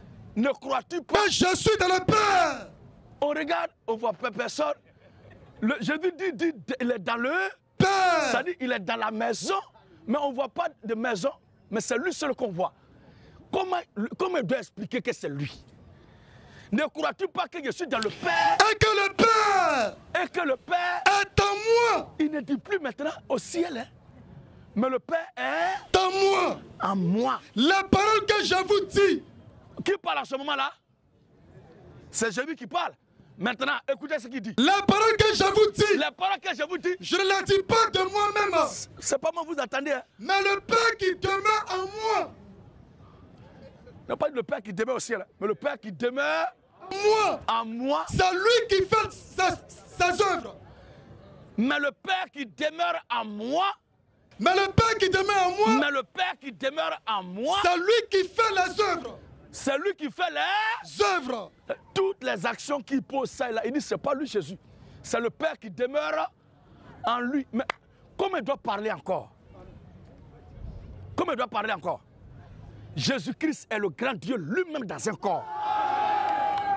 Regarde un peu Jean-Baptiste. Jean-Baptiste qui est venu le présenter, regarde ce que Jean-Baptiste dit. Regarde un peu Jean-Baptiste. Or, dans la Bible, Jean-Baptiste est âgé de 6 mois, biologiquement, naturellement, humainement, que Jésus, de par sa naissance sur la terre des hommes, par le ventre de Marie. Mais regardons Jean chapitre 1. Jean chapitre 1, le verset 29 à 30. Écoutons bien. Le lendemain, Jean-Baptiste vit Jésus venant à lui. Jean-Baptiste vit Jésus venant à lui. Et il dit, Jean-Baptiste dit quoi? voici l'agneau de Dieu. Voici l'agneau de Dieu. Quand on parle comme ça, là, ça veut dire que Dieu a pas, et puis il a donné l'agneau, n'est-ce pas? Or, agneau de Dieu veut dire le corps de rédemption que Dieu s'est fait. C'est quand Dieu prend un corps humain pour la rédemption des péchés de son peuple. Pour la rédemption de son peuple, qu'il est agneau. C'est dans cette position qu'il devient homme, qu'on appelle fils de Dieu. Ça ne veut pas dire que Dieu est là, il a une femme et puis il a fait enfant. Tu comprends un peu? Dieu n'a pas enfant. Dieu ne peut pas avoir femme pour faire enfant. Ce n'est pas vrai. Mais quand la Bible dit fils de Dieu, c'est quand Dieu prend la position d'un homme. Ce n'est pas moi qui donne cette définition-là de ma propre tête, mais c'est un passage de la Bible qui nous donne cette définition. Amen. Jean chapitre 5, lisons la définition avant de revenir là. Jean 5, le verset 17. Jean 5, 17. Écoute-toi ensemble, frère. Jésus leur répondit. Jean 5, le verset 17, Jésus leur répondit. Mon Père agit jusqu'à présent. Regarde, les Abraham, les Isaïe, les Jean-Baptiste, les Jérémie, eux tous. Il n'y a pas un serviteur de Dieu qui a dit que Dieu était son Père. Tu comprends, non? Comme c'était dans la bouche de Jésus là. Mais eux tous ils disent, ils sont serviteurs de Dieu, envoyés de Dieu, envoyés de Dieu, envoyés de Dieu, prophètes de Dieu, prophètes de l'Éternel, serviteurs de l'Éternel, envoyés de l'Éternel. Le peuple n'a pas dit allons vers le Fils de Dieu. Quand les gens partaient voir moi, ils n'ont pas dit allons voir le Fils de Dieu. Non. Mais dans le cas de Jésus-Christ, il est appelé Fils de Dieu, Fils de Dieu, Fils de Dieu. Mais Fils de Dieu là, ça veut dire quoi? Pour que ça crée tant et tant de problèmes. C'est parce que ça a une autre définition, une autre compréhension, outre que ce que nous avons de la compréhension de je suis enfant de mon père, je suis fils de mon père là. Vous comprenez, frère? Ce n'est pas la même définition. Ça veut dire que Dieu lui-même, l'esprit mortel a transcendé le temps et l'espace et est descendu sur la terre des hommes en s'enveloppant d'un corps à partir du ventre de Marie pour venir sur terre. Pour que nous, son peuple, nous soyons rachetés. L'écriture dit quoi? Jean 5, 17 à 18 ans. Mais Jésus leur répondit. Jésus leur répondit. Mon Père agit jusqu'à présent. Mon Père agit jusqu'à présent. Moi aussi j'agis. Moi aussi j'agis. À cause de cela. Mon Père agit jusqu'à présent. Moi aussi j'agis. À cause de cela. Les Juifs cherchaient encore plus. Les Juifs cherchaient encore plus. À le faire mourir. Pourquoi? Non seulement. Parce qu'il violait le sabbat. Parce que Jésus violait le sabbat. Mais parce qu'il appelait Dieu son propre Père. Jésus appelait Dieu son propre. Donc cette histoire de dire Jésus fils de Dieu est blasphème là, c'est pas aujourd'hui que ça a commencé. C'est de son vivant même. Sur la terre des hommes, dans son corps de rédemption. Non seulement parce qu'il violait le sabbat, mais parce qu'il appelait Dieu son propre Père. Et en disant Dieu est son propre Père, ça veut dire quoi? Se faisant lui-même. Fils de Dieu veut dire quoi? Se faisant lui-même. Fils de Dieu veut dire quoi? Égal à Dieu. Fils de Dieu veut dire? Égal à Dieu. Égal à Dieu. Mais qui peut être égal à Dieu? Si ce n'est Dieu lui-même. Il y a des gens qui on dit personne n'est égal à lui, il est égal à lui-même. Vous avez jamais entendu ça? Lui là, il est égal à lui-même. Donc c'est de Dieu d'abord qu'il est question. Dieu est égal à lui-même. C'est de ça qu'il est question ici. Fils de Dieu veut dire Dieu est égal à lui-même. Donc c'est Dieu qui était sur la terre des hommes. Et ils disent non, Jésus ne peut pas être Dieu, comme s'ils ont déjà vu Dieu quelque part et ils ne ressemblent pas à ce qu'ils avaient vu. Alléluia. Revenons à la question de notre frère. Jean 1, 29. Jean chapitre 1, le verset 29 dit quoi? Le lendemain.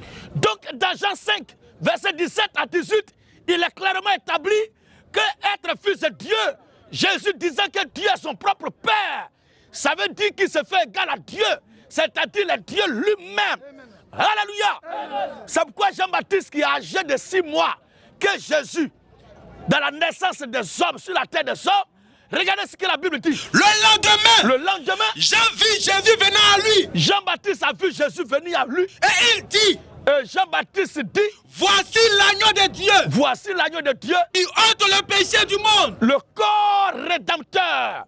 Le corps de la rédemption. Le corps divin que Dieu a préparé pour ôter le péché du monde. C'est celui dont j'ai dit. Personne, aucun humain sur la terre des hommes n'est capable dans le pouvoir, n'a la capacité d'ôter la peine, les iniquités, le péché, voulais-je dire le péché ou les péchés de ses semblables. Jamais. Nous sommes tous des pécheurs. C'est pourquoi par le Seigneur Jésus-Christ, tous ceux qui sont morts, les asticots les ont mangés et les asticots les ont chiés. Il n'y a pas un qui est sorti de la terre. Mais le seul qui a vaincu la mort, c'est le Seigneur Jésus-Christ. Parce qu'il est le créateur de toutes choses. Il n'était pas juste que ce qu'il a créé le commande. La mort est sa créature. Alléluia. Terminons maintenant. C'est celui que j'ai dit. Préparons maintenant. Éphésiens chapitre 4, verset 8 jusqu'au verset 10. Vas-y. C'est celui que j'ai dit. Regardez comment Jean-Baptiste présente le Seigneur Jésus-Christ. C'est celui... Oh, Jean-Baptiste est âgé que Jésus. Jean-Baptiste est le grand frère en âge dans la dimension des hommes de Jésus. Mais Jean-Baptiste dit quoi? C'est celui dont j'ai dit. C'est celui dont j'ai dit. Après moi, vient un homme qui m'a précédé. Jean-Baptiste dit que Jésus l'a précédé. C'est-à-dire quoi? Jésus a existé avant Jean-Baptiste. Or, Marie n'était pas encore tombée enceinte. Mais Jean-Baptiste dit, puisque c'est quand Élisabeth plutôt est tombée enceinte de Jean-Baptiste, c'est à ce moment-là que l'existence prénatale de Jean-Baptiste a commencé. Vous comprenez, frère? Mais Jean-Baptiste dit, Jésus a existé avant lui, l'a précédé. Après moi. Oh, Jean-Baptiste est rentré dans le sein de Marie, d'Élisabeth plutôt. Jean-Baptiste est rentré dans le ventre d'Élisabeth, ou bien Élisabeth est tombée enceinte de Jean-Baptiste avant que Marie ne tombe enceinte de Jésus. Mais Jean-Baptiste dit, après moi, vient un homme qui m'a précédé. Précédé, il était avant moi. Jean-Baptiste qui dit que Jésus était avant lui. Amen. Mais il était avant lui où ça? Où? Vas-y, frère. Car il était avant moi. Il était avant moi. Jésus était avant Jésus, avant Jean-Baptiste. Jésus était avant Jean-Baptiste. Yes. Mais il a existé où ça? Il est le créateur des cieux et de la terre. Amen. Il est celui qui a envoyé Jean-Baptiste. Yes. Il est celui qui a envoyé Moïse. Amen. Il est celui qui a envoyé Abraham. Il est celui qui a envoyé Jérémie. Il est le grand Dieu des cieux. Jésus-Christ est son nom. C'est pourquoi après qu'il soit descendu sur terre, où il disait aux gens, je ne suis pas encore monté vers mon Dieu, votre Dieu, vers mon Père, votre Père. Écoutez. Éphésiens 4, oui. 8 à 10. C'est pourquoi il a dit. C'est pourquoi il a dit. Étant monté en haut. Étant monté en haut. Il a amené des captifs. Il a amené des captifs. Et il a fait des dons aux hommes. Oui. Oh, que signifie? Oh, que signifie? Il est monté. Oh, qu'est-ce que signifie il est monté? Sinon qu'il est aussi descendu. Sinon qu'il est aussi descendu. Sinon qu'il est aussi descendu. Oui. Dans les régions inférieures de la terre. Dans les régions inférieures de la terre. De la terre. Celui qui est descendu. Celui qui est descendu. C'est le même qui est monté.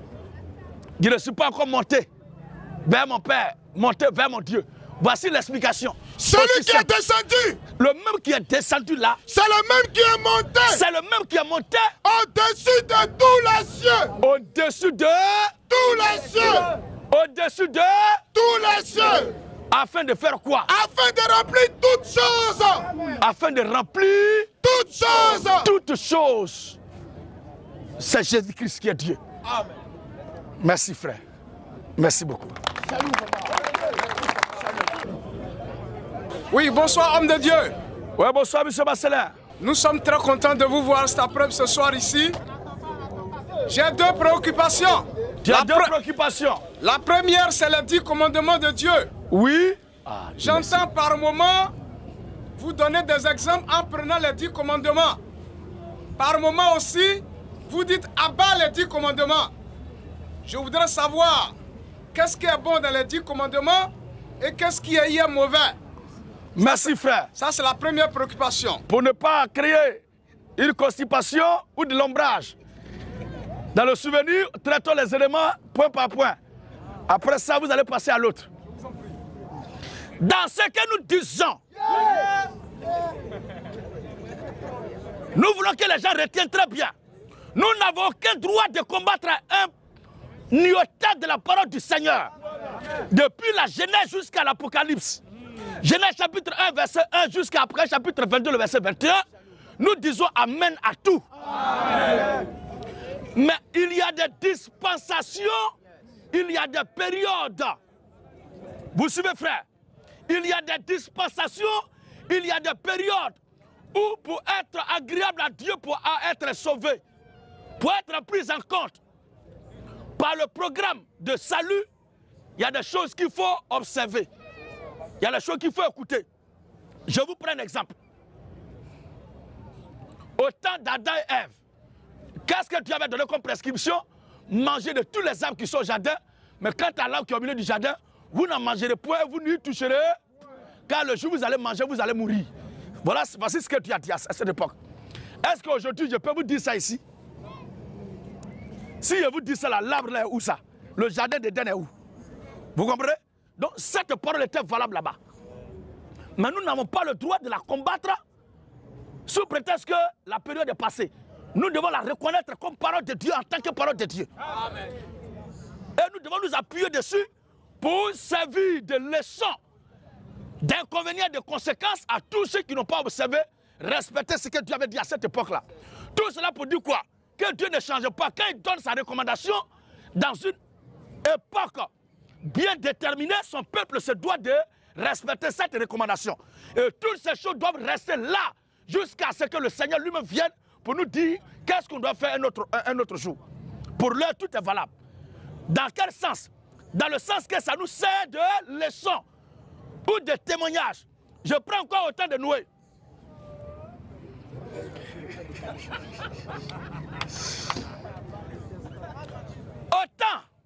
Au temps de Noé, Dieu a demandé quoi? De fabriquer l'arche. Vous suivez, frère? Dieu a demandé à Noé de faire l'arche. Et que tous ceux qui vont monter dedans soient de panier. Et qu'il fasse monter chaque animal, mâle et femelle, par couple. Mais, si aujourd'hui, moi, je vous dis que vous devez monter dans l'arche de Noé, si vous me demandez ça, je vais dire quoi? Vous suivez bien? Voilà. Si je me mets ici aujourd'hui et que je dis, Dieu m'a envoyé, vous êtes sous la domination de Pharaon, et que Dieu envoie Moïse pour que vous sortez de l'Égypte, Pharaon va être englouti dans la mer, Si vous me demandez, mais Moïse est où? Pharaon est où? Où est la mer là même? Je vais dire quoi? Vous suivez, frère? Donc, voici un peu ce que nous disons.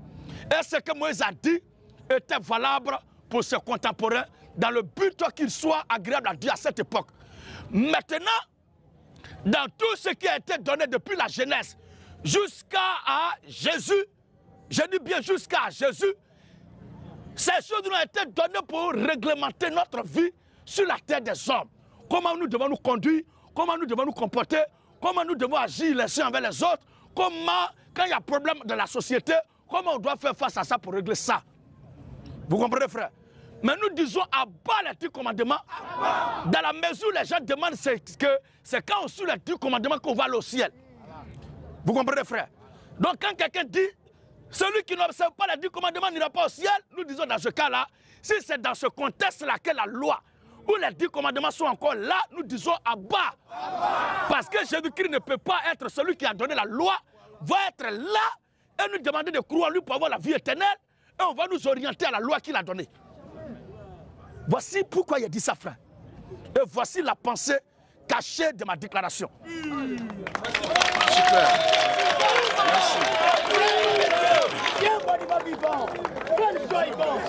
Et pour appui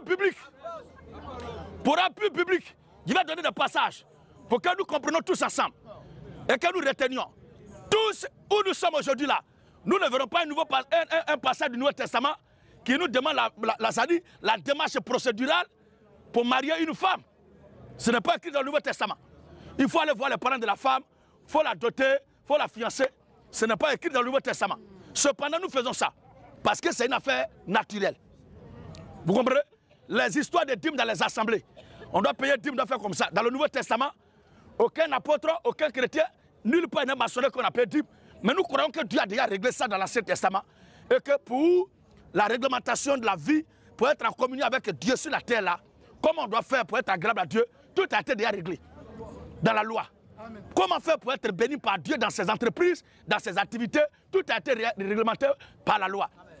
Jésus-Christ vient pour nous montrer comment faire pour aller au ciel. Comment faire pour aller au ciel?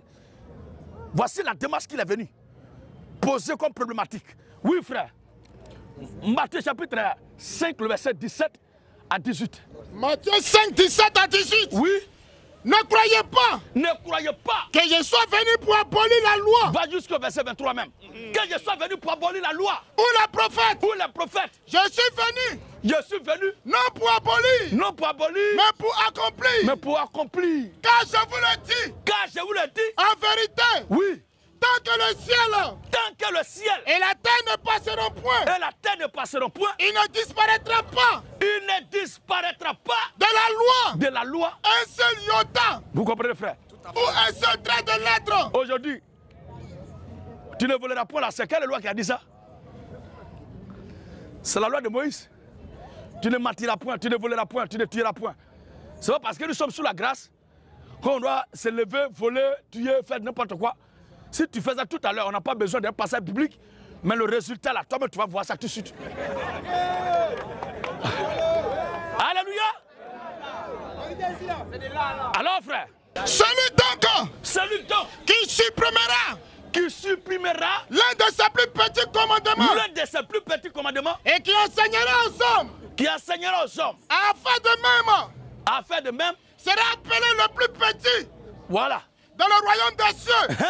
Mais celui qui les observera et qui enseignera à les observer, celui-là sera appelé plus grand dans le royaume des cieux. Quand je prends par exemple le sacrifice du Seigneur Jésus-Christ, puisque c'est un homme qui a été crucifié, pour expliquer son sacrifice là, puisque c'est un acte hautement spirituel qu'il a posé, pour exprimer son sacrifice, qu'est-ce qu'il doit faire? Je dois aller dans l'Ancien Testament pour montrer comment est-ce que le sacrifice expiatoire ou propitiatoire devait être fait pour pardonner les péchés du peuple que ce sacrifice que les sacrificateurs ou les souverains sacrificateurs présentaient. Vous suivez, frère? Alors, c'était ça. Donc, il faut aller dans la loi, montrer tout ce qui se passait comme l'ombre est revenue maintenant pour montrer la réalité. Aller dans l'Ancien Testament pour prendre ça comme témoin et dire maintenant voici le fait dont le témoin était là-bas. Parce que tous les prophètes qui étaient venus sont venus pour rendre témoignage de l'existence de Dieu. Maintenant, Dieu de qui ils ont témoigné est là. On prend leur témoignage qu'ici ils ont parlé comme ça, ici ils ont parlé comme ça. Voici ce qu'il a fait. Voici ce qu'il a fait. On a dit ça de lui, on a dit ça de lui. Il vient de faire ça ici, il vient de faire ça ici. Vous suivez bien, frère? Je vous suis. Alors, quand je vous le dis en vérité, si votre justice ne surpasse pas celle des scribes et des pharisiens, vous ne pouvez être sauvés. Vous n'entrerez point. Oui. Dans le royaume des cieux. Vas-y, frère. Vous avez entendu. Parce que les scribes et les pharisiens, eux, ils entendent parler de Dieu par les serviteurs de Dieu, au travers des lois de Dieu. Mais cette fois-ci, là, c'est Dieu lui-même qui est descendu en personne. Et là, votre jugement sera plus fatal que pour eux, sera sévère que pour eux. Parce qu'ils entendent parler de Dieu par les lois de Dieu, mais cette fois-ci, vous entendez parler de Dieu par Dieu lui-même. Dieu lui-même vous parle en personne. Vous voyez maintenant? Hein? Vous avez entendu? Vous avez entendu? Qu'il a été dit aux anciens. C'est bon, frère. Voici ce que nous voulons dire d'abord, premièrement. État numéro 1. Deuxièmement, dans le livre de Galates, chapitre 3. Galates, chapitre 3, le verset 23 à 25. Écoutons ce passage attentivement. Afin que la foi vint. Avant que la foi vint, nous étions tous enfermés. Nous étions tous enfermés. Sous la garde de la loi. Sous la garde de la loi. En vue de la foi. En vue de la foi. Qui devait être révélée. Qui devait être révélée. Ainsi la loi. Ainsi la loi a été comme un pédagogue. La loi a été comme un précepteur. Pour nous conduire à Christ. La loi a été comme un pont pour nous conduire à Christ. Afin que nous fussions justifiés par la foi. Voilà. La foi étant venue, Christ étant manifesté, nous ne sommes plus sous ce pédagogue. Voilà. Vous suivez, frère? Merci beaucoup.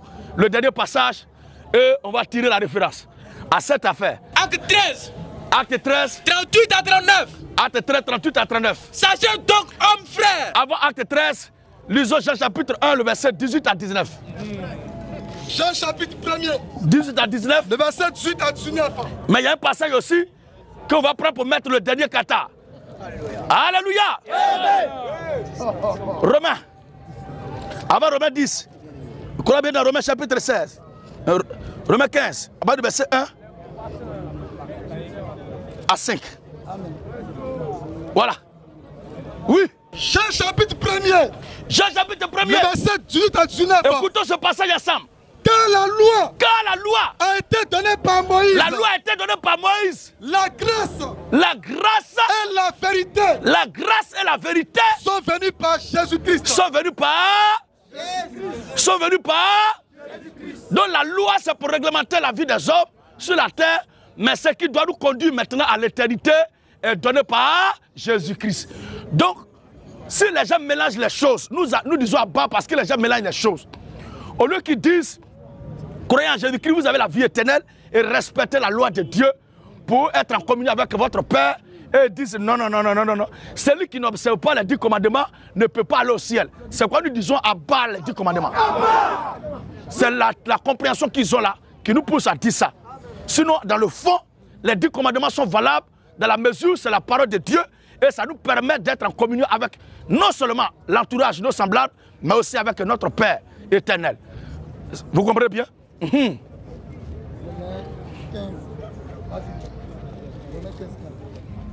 C'est pas 15-15, à partir du verset 1.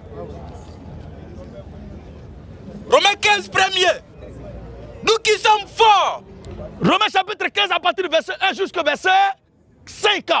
Nous qui sommes forts. Nous devons supporter les faiblesses. Nous devons supporter les faiblesses. De ceux qui ne le sont pas. De ceux qui ne le sont pas. Et ne pas nous complaire en nous-mêmes. Et ne pas nous complaire en nous-mêmes. Que chacun de nous. Que chacun de nous. Complaise au prochain. Complaise au prochain. Pour ce qui est bien. Pour ce qui est bien. En vue de l'édification. En vue de l'édification. Vous voyez là, ce n'est pas édifier Dieu, mais c'est édifier nous-mêmes.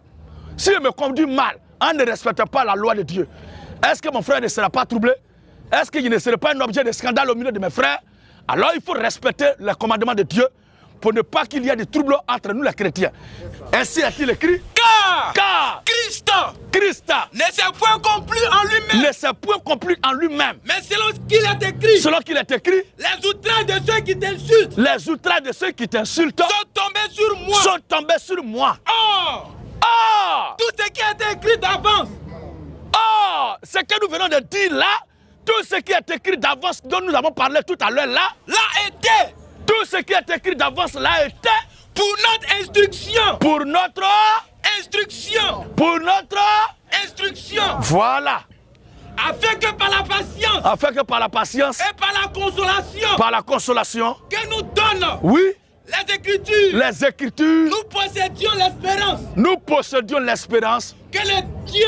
Voilà. De la persévérance. De la persévérance. Et de la consolation. Et de la consolation. Vous donne. Vous donne. D'avoir le même sentiment. D'avoir le même sentiment. De toute façon, ils ont marché au désert. Ceux qui sont mal conduits, ce qui leur est arrivé, doivent nous servir d'exemple.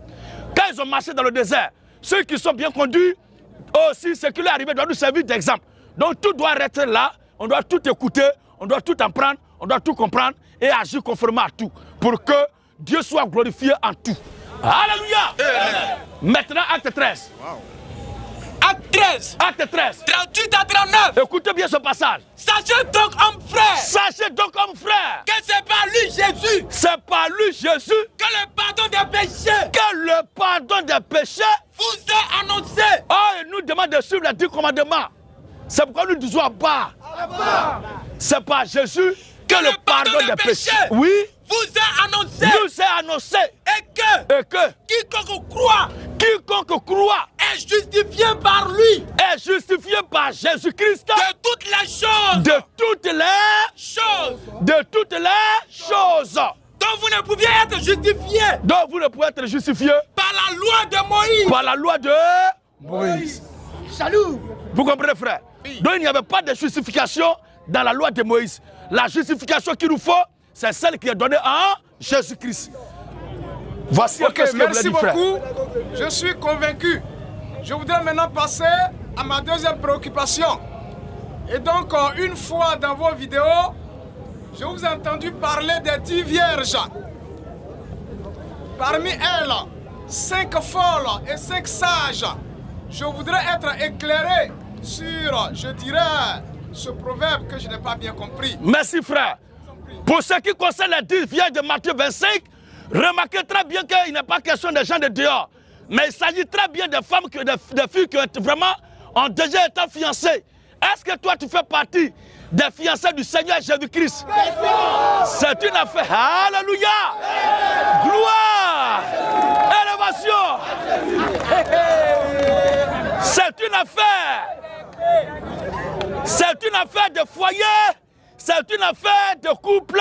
C'est une affaire de vie conjugale à venir du Seigneur Jésus-Christ. Quand Abraham a envoyé, comment il s'appelle, Éléazar pour aller fiancer Rebecca, les gens d'à côté n'étaient pas impliqués dedans. C'est entre la fiancée, l'envoyé et le fiancé. Vous comprenez? Alors, ce que nous vous demandons pour le moment, frère, c'est que vous soyez d'abord parmi les vierges. Et être parmi les vierges, c'est de croire l'évangile pur, authentique de la grâce souveraine de notre Seigneur Sauveur Jésus-Christ, qui est notre époux divin, que nous sommes en train de prêcher actuellement. Et là où je suis en train de draguer les jeunes filles au plan spirituel. Je ne parle pas de femmes ou garçons, mais je parle de vos âmes. Je suis en train de draguer actuellement des vierges pour les préparer pour que Christ vienne pour elles. Et comme lui-même connaît ses fiancés qui sont encore sous la domination du monde, quand je parlerai, ces prédestinés-là entendront ma voix et reconnaîtront la voix du Seigneur Jésus-Christ, le grand Dieu des cieux manifesté en chair pour nous sauver. Ils vont reconnaître la voix du Seigneur et ils vont venir un à un. Sur tous ceux-là qui appartiennent à Dieu et qui écoutent l'évangile de notre Seigneur Sauveur Jésus-Christ, qui veut prendre le baptême d'eau, veuillez nous contacter via nos pages Facebook, Instagram, YouTube, Gédéon de la Tchétchouva officielle. Que Dieu bénisse la Côte d'Ivoire, que Dieu bénisse l'Afrique. Shalom à tous, à la prochaine.